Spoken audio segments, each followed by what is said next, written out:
ओम शांति। 11 अक्टूबर 2024 के ईश्वरीय महावाक्य। पहले सुनते हैं मुरली के मुख्य पॉइंट्स।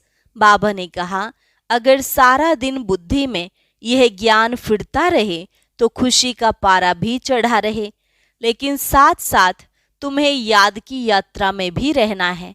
योग अक्षर नहीं कहो, योग अक्षर में यात्रा सिद्ध नहीं होती। तुम्हें सुख धाम और शांति धाम को भी याद करना है। अगर 84 का चक्र याद नहीं करेंगे तो चक्रवर्ती राजा कैसे बनेंगे।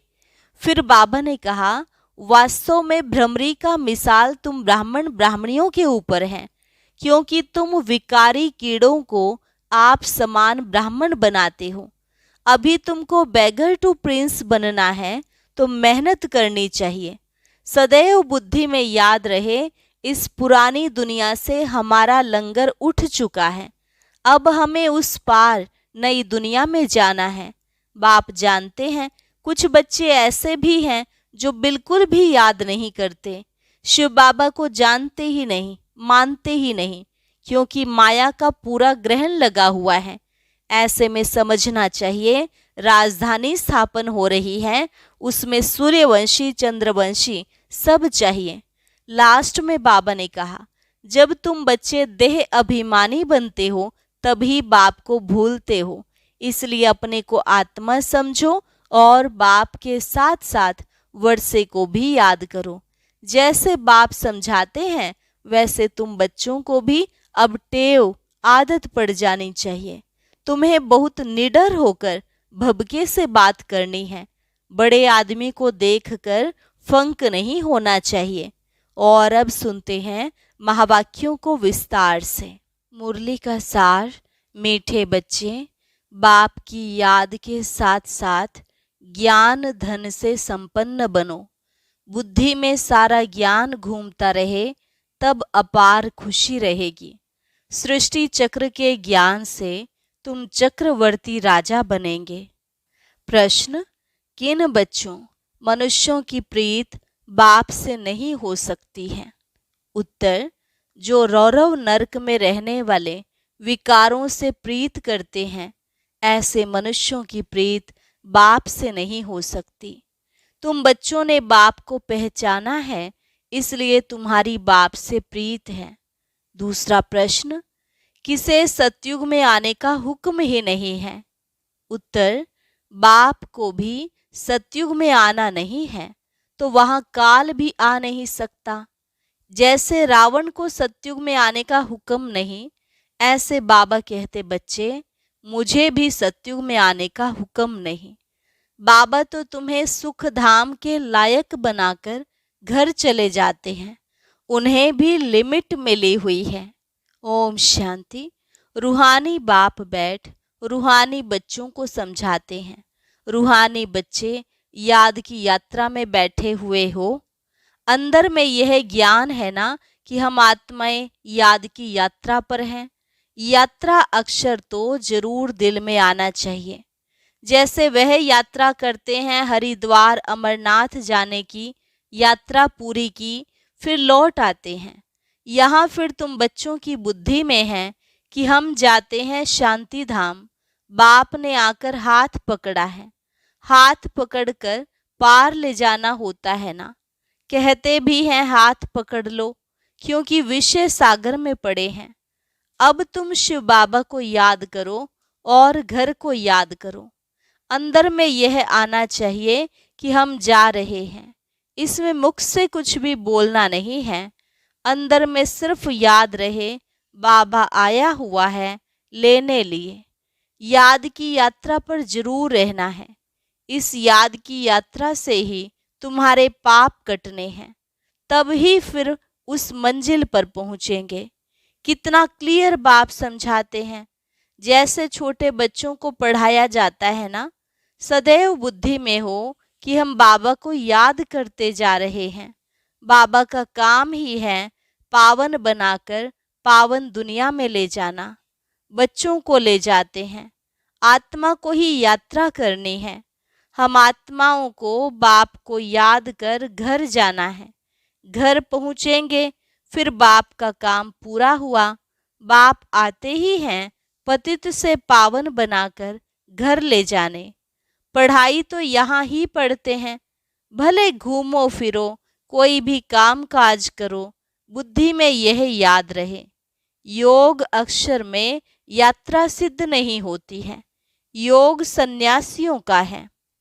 वह तो सब है मनुष्यों की मत। आधा कल्प तुम मनुष्य मत पर चले हो, आधा कल्प दैवी मत पर चले थे। अभी तुमको मिलती है ईश्वरीय मत।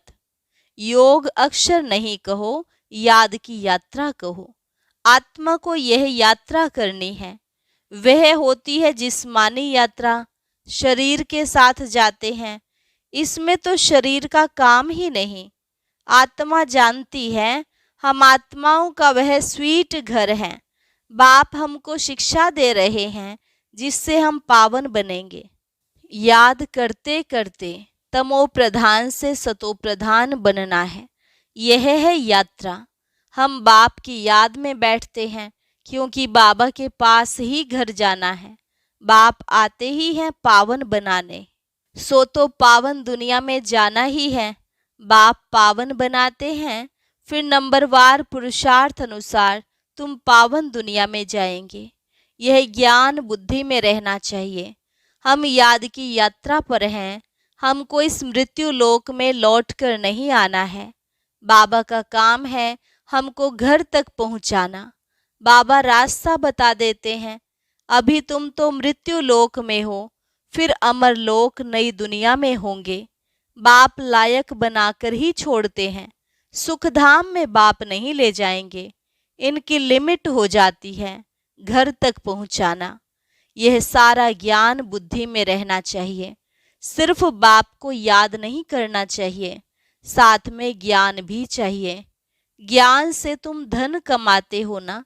इस सृष्टि चक्र की नॉलेज से तुम चक्रवर्ती राजा बनते हो।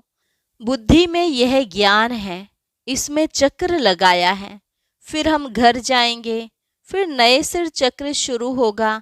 यह सारा ज्ञान बुद्धि में रहे, तब खुशी का पारा चढ़े। बाप को भी याद करना है, शांति धाम सुख धाम को भी याद करना है।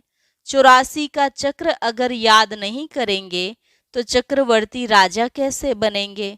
सिर्फ एक को याद करना तो सन्यासियों का काम है, क्योंकि वह इनको जानते नहीं हैं, ब्रह्म को ही याद करते हैं। बाप तो अच्छी रीति बच्चों को समझाते हैं, याद करते करते ही तुम्हारे पाप कट जाने हैं। पहले तो घर जाना है, यह है रूहानी यात्रा।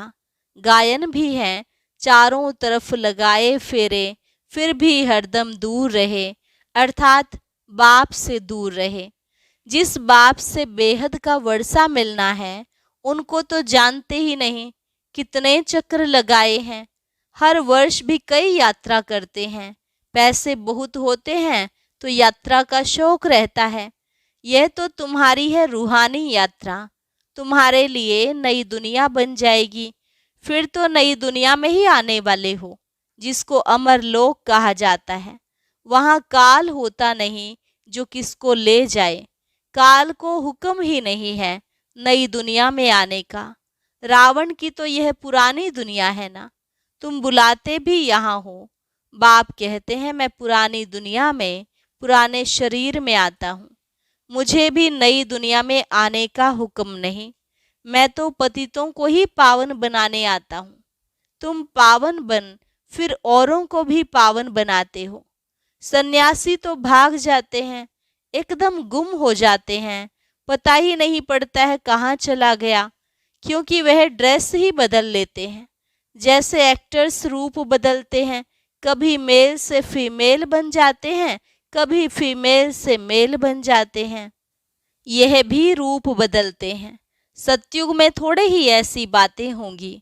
बाप कहते हैं हम आते हैं नई दुनिया बनाने। आधा कल्प तुम बच्चे राज्य करते हो, फिर ड्रामा प्लान अनुसार द्वापर शुरू होता है। देवताएं वाम मार्ग में चले जाते हैं। उन्हों के बहुत गंदे चित्र भी जगन्नाथपुरी में हैं। जगन्नाथ का मंदिर है। यूं तो उनकी राजधानी थी, जो खुद विश्व के मालिक थे, वह फिर मंदिर में जाकर बंद हुए, उनको काला दिखाते हैं। इस जगतनाथ के मंदिर पर तुम बहुत समझा सकते हो, और कोई इनका अर्थ समझा नहीं सकते। देवता ही पूज्य से पुजारी बनते हैं। वह लोग तो हर बात में भगवान के लिए कह देते, आप ही पूज्य, आप ही पुजारी, आप ही सुख देते हो, आप ही दुख देते हो। बाप कहते हैं, मैं तो किसको दुख देता ही नहीं हूँ। यह तो समझ की बात है। बच्चा जन्मा तो खुशी होगी, बच्चा मरा तो रोने लग पड़ेंगे, कहेंगे भगवान ने दुख दिया। अरे यह अल्पकाल का सुख दुख तुमको रावण राज्य में ही मिलता है। मेरे राज्य में दुख की बात नहीं होती। सतयुग को कहा जाता है अमर लोक, इनका नाम ही है मृत्यु लोक। अकाले मर पड़ते हैं। वहाँ तो बहुत खुशियाँ मनाते हैं, आयु भी बड़ी रहती है। बड़ी में बड़ी आयु 150 वर्ष की होती है। यहाँ भी कभी कभी ऐसे कोई की होती है, परंतु यहाँ तो स्वर्ग नहीं है ना। कोई शरीर को बहुत संभाल से रखते हैं तो आयु बड़ी भी हो जाती है।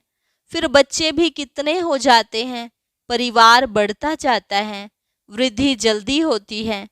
जैसे झाड़ से टालियां निकलती हैं, 50 टालियां, और उनसे और 50 निकलेंगी, कितना वृद्धि को पाते हैं।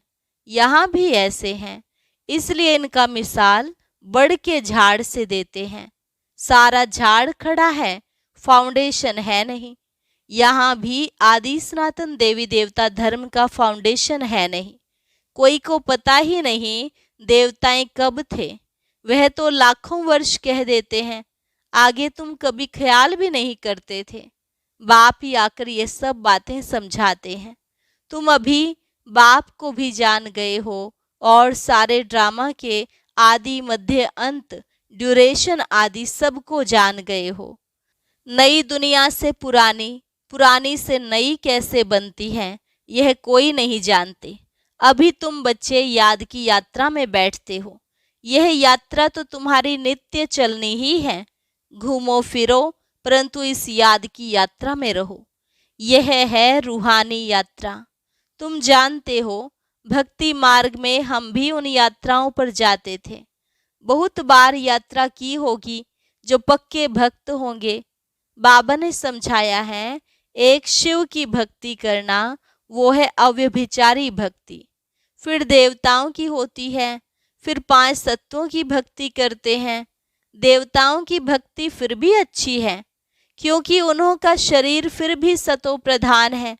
मनुष्यों का शरीर तो पतित है ना, वह तो पावन है। फिर द्वापर से लेकर सब पतित बन पड़े हैं, नीचे गिरते आते हैं। सीढ़ी का चित्र तुम्हारे लिए बहुत अच्छा है समझाने का। जिन्न की भी कहानी बताते हैं ना, यह सब दृष्टांत आदि इस समय के ही हैं। सब तुम्हारे ऊपर ही बने हुए हैं। भ्रमरी का मिसाल भी तुम्हारा है, जो कीड़ों को आप समान ब्राह्मण बनाते हो। यहाँ के ही सब दृष्टांत हैं। तुम बच्चे पहले जिस्मानी यात्रा करते थे, अभी फिर बाप द्वारा रूहानी यात्रा सीखते हो। यह तो पढ़ाई है ना। भक्ति में देखो क्या क्या करते हैं। सबके आगे माथा टेकते रहते हैं। एक के भी ऑक्यूपेशन को नहीं जानते। हिसाब किया जाता है ना, सबसे जास्ती जन्म कौन लेते हैं, फिर कम होते जाते हैं। यह ज्ञान भी अभी तुमको मिलता है। तुम समझते हो बरोबर स्वर्ग था। भारतवासी तो इतने पत्थर बुद्धि बने हैं, उनसे पूछो स्वर्ग कब था तो लाखों वर्ष कह देंगे। अभी तुम बच्चे जानते हो, हम विश्व के मालिक थे, कितने सुखी थे। अब फिर हमको बेगर टू प्रिंस बनना है। दुनिया नई से पुरानी होती है ना, तो बाप कहते हैं मेहनत करो। यह भी जानते हैं माया घड़ी घड़ी भुला देती है। बाप समझाते हैं, बुद्धि में सदैव यह याद रखो, हम जा रहे हैं। हमारा इस पुरानी दुनिया से लंगर उठा हुआ है, नैया उस पार जानी है। गाते हैं ना, नैया हमारी पार ले जाओ। कब पार जानी है वह जानते नहीं हैं। तो मुख्य है याद की यात्रा। बाप के साथ वर्षा भी याद आना चाहिए। बच्चे बालिग होते हैं तो बाप का वर्षा ही बुद्धि में रहता है। तुम तो बड़े हो ही, आत्मा झट जान लेती है। यह बात तो बरोबर है। बेहद के बाप का वर्षा है ही स्वर्ग। बाबा स्वर्ग की स्थापना करते हैं तो बाप की श्रीमत पर चलना पड़े। बाप कहते हैं पवित्र जरूर बनना है। पवित्रता के कारण ही झगड़े होते हैं। वह तो बिल्कुल ही जैसे रौरव नरक में पड़े हैं और ही जास्ती विकारों में गिरने लग पड़ते हैं। इसलिए बाप से प्रीत रख नहीं सकते हैं। विनाश काले विपरीत बुद्धि है ना। बाप आते ही हैं प्रीत बुद्धि बनाने। बहुत हैं जिनकी रिंचक भी प्रीत बुद्धि नहीं है, कभी बाप को याद भी नहीं करते हैं, शिव बाबा को जानते ही नहीं हैं, मानते ही नहीं हैं। माया का पूरा ग्रहण लगा हुआ है। याद की यात्रा बिल्कुल ही नहीं। बाप मेहनत तो कराते हैं। यह भी जानते हो सूर्यवंशी चंद्रवंशी राजधानी यहाँ स्थापन हो रही है। सतयुग त्रेता में कोई भी धर्म स्थापन होते नहीं। राम कोई धर्म स्थापन नहीं करते। यह तो स्थापना करने वाले बाप द्वारा यह बनते हैं।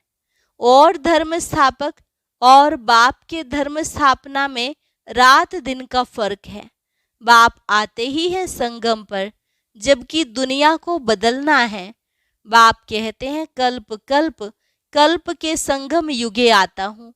उन्होंने फिर युगे युगे अक्षर रोंग लिख दिया है। आधा कल्प भक्ति मार्ग भी चलना ही है। तो बाप कहते हैं बच्चे इन बातों को भूलो मत। यह कहते हैं बाबा हम आपको भूल जाते हैं। अरे बाप को तो जानवर भी नहीं भूलते हैं। तुम क्यों भूलते हो?